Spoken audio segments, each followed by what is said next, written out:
Alors comment prendre une bouture sur un arbuste pour pouvoir en faire une bouture dans l'eau? Mais ça, c'est simple, c'est comme toutes les autres boutures.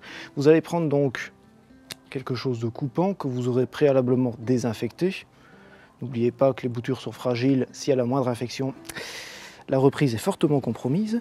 Et on va couper, comme par exemple sur cet Okuba, on va couper ici, juste en dessous d'un œil. Alors pourquoi en dessous d'un œil? Eh bien tout simplement parce que c'est là que se formeront les racines.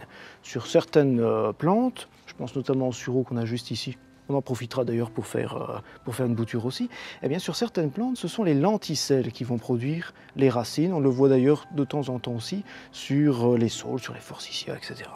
Alors on va couper ici, juste en dessous d'un œil. Voilà, on a coupé bien de biais.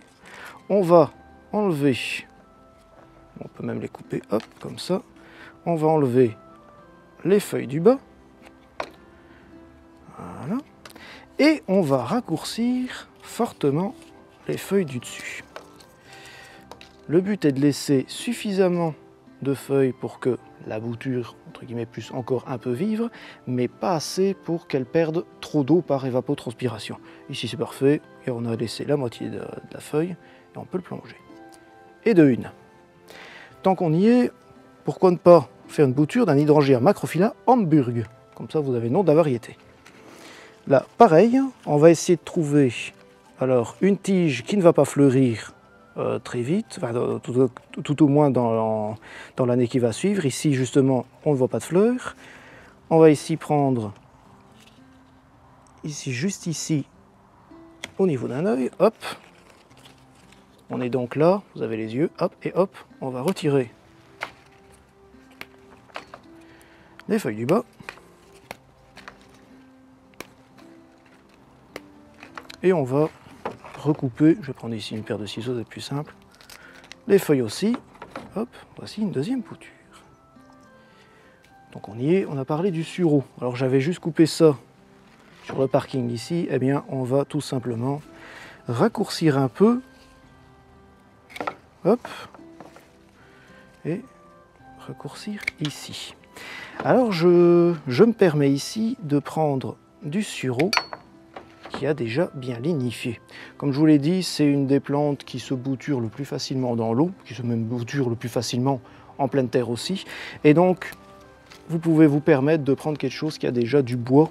Surtout, ce sera ici et surtout sur les lenticelles que les racines vont démarrer. On va aussi réduire un petit peu le feuillage et hop, on le remet dessus. Alors comme c'est une plante qui va produire très facilement des racines, ça va un peu avoir le même effet de booster de racines que le saule.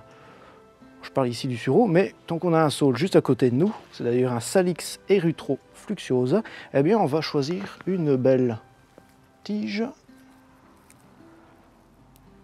à bouturer, histoire d'avoir un petit booster de racines et dans un deuxième temps d'avoir carrément un nouveau saule en bouture. Hop. Hop, là il y a pas mal de choses à retirer. Alors les saules tortueux, mais surtout les saules qui ont des petites feuilles ainsi, ne vous tracassez pas. Quand vous allez faire vos boutures, ça a tendance à perdre assez rapidement les feuilles. Ne vous inquiétez pas, il finira quand même par faire des racines. Contrairement aux autres boutures, là il faut toujours bien regarder que le feuillage est toujours bien vert. Si le feuillage est vert, tout va bien. C'est que la plante n'a pas subi d'infection ni rien. On va plonger ici notre saule, erythrofluctuosa, pardon, et c'est prêt, il n'y a plus qu'à attendre.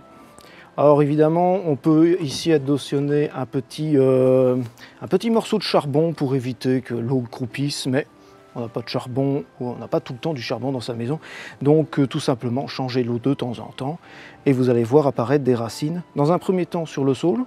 C'est plutôt un rapide. Dans un deuxième temps, plutôt le sureau. En troisième, probablement l'Okuba.